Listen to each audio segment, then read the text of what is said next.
What's that? Hold on. Record now. Go. That's good semen. Play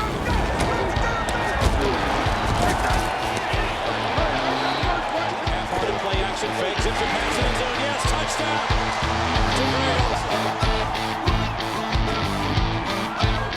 Hi, and welcome to Geno's Picks after yet another losing week, which would have been a winning week if we didn't adhere to the first rule of Geno's Picks. Fuck you don't talk about Geno's Picks. No. The first rule is that we use the line at kickoff at highlighted scoresandodds.com for tracking purposes, which is why the Washington Redskins, who were getting 4 and a hook, dropped to 2 and a hook, and I didn't cover. And that's why I'm telling you right now, because you'll bitch fucking in 3 weeks when you're like, well, that wasn't the line that you said. That's what we go by. So I can only imagine I can only hope, I should say, that my boy Ray, who's been fading me, fucking didn't put his bet in till fucking kickoff. That's where I have, because that's when it dropped to 2.5. And if you're like this awesome Geno's Picks fan, that is a genuine gambler and has been fading me since he told me he was at the beginning of the season at a secret show. Shh. He's the opposite of my 6 and 14 month-long skid and is winning at 70% of his bets. Wow, it's almost like he took the giant sample size, unlike the size of the sample I left on that girl's chest in L.A. I don't have to tell you, kid fucks a lot. The sample size of, see, it's like a running back, of Geno's Picks. And he realized that as streaky as I am, I always seem to finish slightly above 50%. And he's using that data to bet the trend. So yeah, as the joke goes, Ray, theoretically, if you're fading me right now, you're sitting on a 3-win week. Realistically, you're flushing your money down the toilet after I went 2 and 3 and dropped to 22 and 28 on the year. But screw all this talk about the size of my sample. Let's get a load of these 4 picks. My first pick. The Patriots are giving... See, this is a joke. I plant a seed. All right. My first pick, the Patriots are giving 2 to the Texans on the road in Houston. I'd say the Patriots looked like them old selves finally in Sunday night's win over the Ravens, but let's be honest. I'm not saying you couldn't see anything in all that rain, but at one point I was waiting for Sigourney Weaver to walk out holding Lamar Jackson in her hand. That's a picture joke. You get it, gorillas? Oh, why couldn't this have been a Jets game? I could have used Frank Gore in that picture. In any case, let's go from an old joke to something even older. The combined ages of the 2 head coaches in this game. Because New England's 68-year-old Bill Belichick, when he peers out his hoodie at the opposing sideline, while Houston wheels out 73-year-old Romeo Crennel, we'll be looking at 140 years of head coaching on the sideline. And that shatters daddy record for the oldest head by 63 years. It was the first time I actually said to a woman, tell me when you're going to come.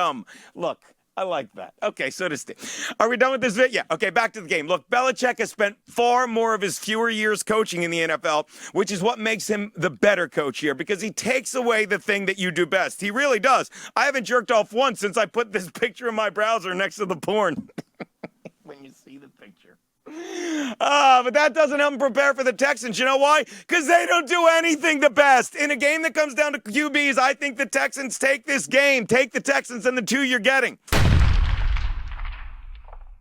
My next pick. Is it the Falcons, Bobby? Is it the Falcons? I enjoy myself. It's hilarious how much fun I'm having while you piss your money away on. My next pick, the Falcons are getting 4 and a hook from the Saints in New Orleans. Let's get biblical here. When God created Eve, he's said to have done it by taking a rib out of Adam. Well, let me tell you, that Adam dude has nothing on Drew Brees, because he was basically playing football this past Sunday, down 5 good ribs. Did Talib just stick his head in here? That's a rib.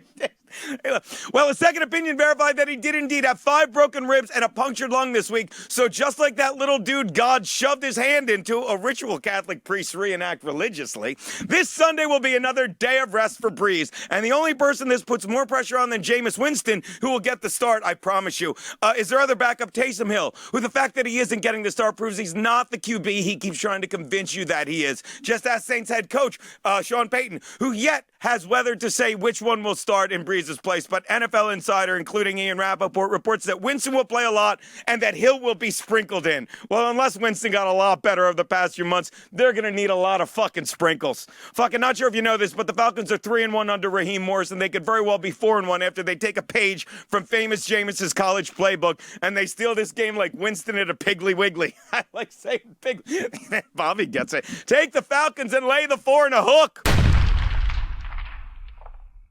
My next pick, the Dolphins are giving 3 and a hook to the Broncos in Denver. Wow, no one this week told me how great fucking Justin Herbert was. No one spent the week telling me that. By the way, I'm not saying they should fire Lynn, but look at this picture. I just decided I'm going to put it in here. A fan sent me that. Look at that. All right. Well, anyway, not sure if you noticed this, but the Denver Broncos, they're right next to Denver. You make a left. The Broncos absolutely suck. Drew Lock is the lowest rated starting QB in the league. If it weren't for one untimed down against my hapless Chargers, he would be 1-5 as a starter right now. Not like his 2-6 record is anything to brag about. And if you thought the Denver QB's play couldn't get any worse, would you have a seizure there? It turns out he can, because head coach Vic Fangio says fucking Locke is dealing with sore ribs suffered in last Sunday's 37-12 blowout loss to the Raiders. According to multiple reports, he's dealing with a muscle strain and bruised ribs. Look for Brett Ripien to get the start this Sunday, which may make the game closer, because the bottom line is, while you spent the past month studying how to spell and say the star of Miami's offense, Tua Tagovailoa, Miami's defense has been studying head coach Brian Flores' defense that he brought down from New England, and that will spell problems for the patchwork team that is the Broncos. Take the Fins and lay the 4 or 5 it will be before kickoff. Which brings me to my mark it up big Monday night game. Yes, I know. The Bucks are. What are the Bucks are laying? The Bucks are laying 4.5. I know, to the fucking Saints in fucking Tampa Bay. Okay, 4. The Bucks are laying 4 to the Rams in Tampa Bay. Yeah, I know they keep fucking me, but I'm sorry. I'm not sold on the 6-3 first place Rams, who have 4 wins against the NFC East, 1 against the Bears team that over the past month is worse than the NFC East, and a Seahawks team with less of a defense than I have for that Gorillas in the Mist joke from my opening pick. Yay me. All right. I'm sorry, you can have my money, Vegas. Let's be honest. More of it. You can have more of it, because I'm not sold on your stupid Rams. The only thing I'm less likely to buy than the Rams football team are Ramsey's condoms. In fact, betting the Rams to me makes about as much sense as naming a condom after a pharaoh who fathered 160 children. Shouldn't they have named an abortion clinic after this guy? Well, let me tell you. At this point, when it comes to the Rams, I know how that pharaoh felt at the end of his run, because I don't think I can get excited for one more fucking spread. That's really good. I just really understood. Sometimes. And speaking of which, unlike 2 weeks ago against the Saints in a primetime game, fucking Tom Brady ain't getting caught with his pants down again unless he drops them to raw dog anyone who's putting money on the Rams. Take fucking TB12, Tampa Bay, and the points. Those are Geno's picks.